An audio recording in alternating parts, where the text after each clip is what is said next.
This is Eric from Packability, and today we're taking a look at the Anker 325 power bank, PowerCore 20K, which I've been testing for the past 2 weeks. Let's dive in.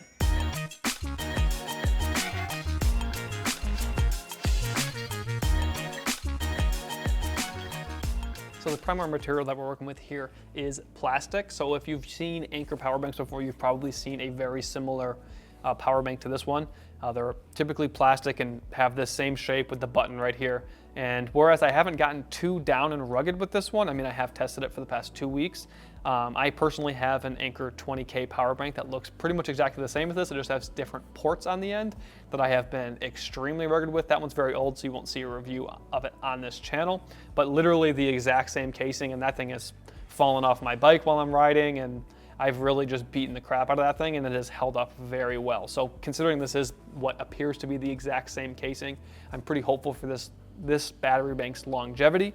But again, it is plastic, so things can happen, but I really can't speak highly enough of how my personal Anker battery bank has held up. So when it comes to ports, I'm a little bit disappointed and confused by this one, but it will still work for a lot of people, myself included. Like, I was able to make this work. So we've got 4 ports, which in theory looks great, but when you get a closer look, you'll see that the 2 on the right are for input only.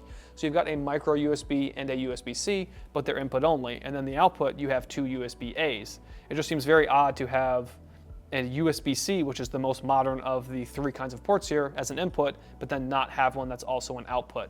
I just don't really understand that, but it still works. Like, it'll be fine. You just have to have a lot of different ports with you, or cables with you while you're traveling. So you're gonna need a USB-C to charge this thing, and then you need USB-A cables to charge your devices. So something to keep in mind. I have a lot of USB-A ports still. It just seems weird to have to bring a USB-C cable and also USB-A cables. Just seems a little bit backwards to me. But having 2 ports to charge with is nice. It just seems like with 4 cables, you should be able to charge with at least 3 of them. But that's just me. I don't even know what the word would be. Taking information that from other battery banks that I've used and applying it to this, which probably isn't fair to it, but I think that's worth me telling you.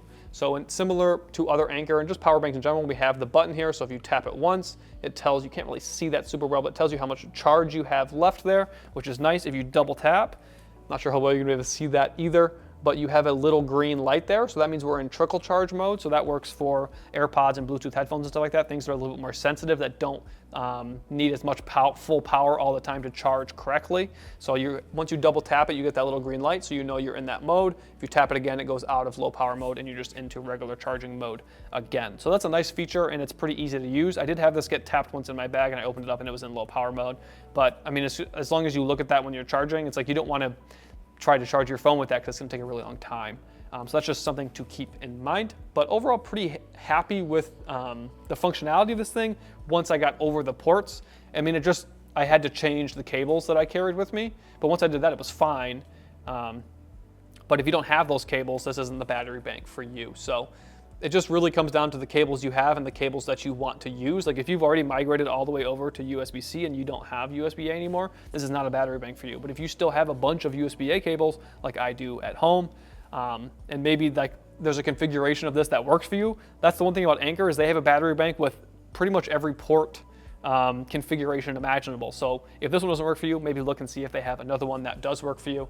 But this one just left me a little bit confused. But it does work, and you can charge your phone, at least 3 times depending on your phone, sometimes even more, maybe 4 or 5 times. So that's a good feature. So if you are finding this video helpful so far, make sure you throw a like on the video and subscribe to the channel so we can continue making content like this to help you travel smarter. So when it comes to size, as you can see, this thing is pretty beefy. I typically wear just like standard men's pants, and this thing fits into most of my pockets, but it's not really like comfortable. Like, I wouldn't want to put this in a pocket that also has my phone in it.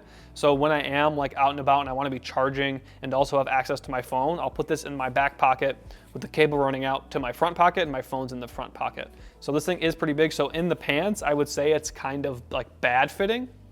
But if you were to put it into a sling, it moves up to okay fitting depending on the size of the sling. So I have a very small Moment sling, and this just doesn't really fit in there. It kind of monopolizes the space, and this is really the only thing that I can really put inside of there. So if you have a bigger sling, not a problem, but a standard size or a smaller sling, you're gonna struggle. In a tech pouch, this does well, and then in a travel backpack or a day pack, it does really good.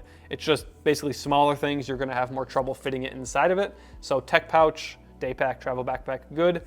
And then anything else you're gonna kind of have to take on a case-by-case basis, and you're gonna know that better than I am because I don't know what kind of pants you wear or what kind of sling you have, so just keep that in mind. So one of the more popular 20K battery banks is the NB20000 from Nitecore. There was a newer version of this now, the 20,000 Carbo, but this is just the original version. I think it actually fits better when comparing it to the Anker. So I'm gonna look at my notes a little bit just because there are some specific data that I want to get across, but let's start talking about these. So the NB20000 measures 5.37 inches by 2.36 inches by 0.84 inches, and that is 10.645 cubed inches. And the Anker is 6.25 by 2.875 by 0.625 inches, and that is 11.23 cubed inches. So obviously it looks like it's quite a bit smaller. Sorry if you're off frame there a little bit, but it's actually, when you do volume, it's only just a little bit smaller because obviously it is a bit wider.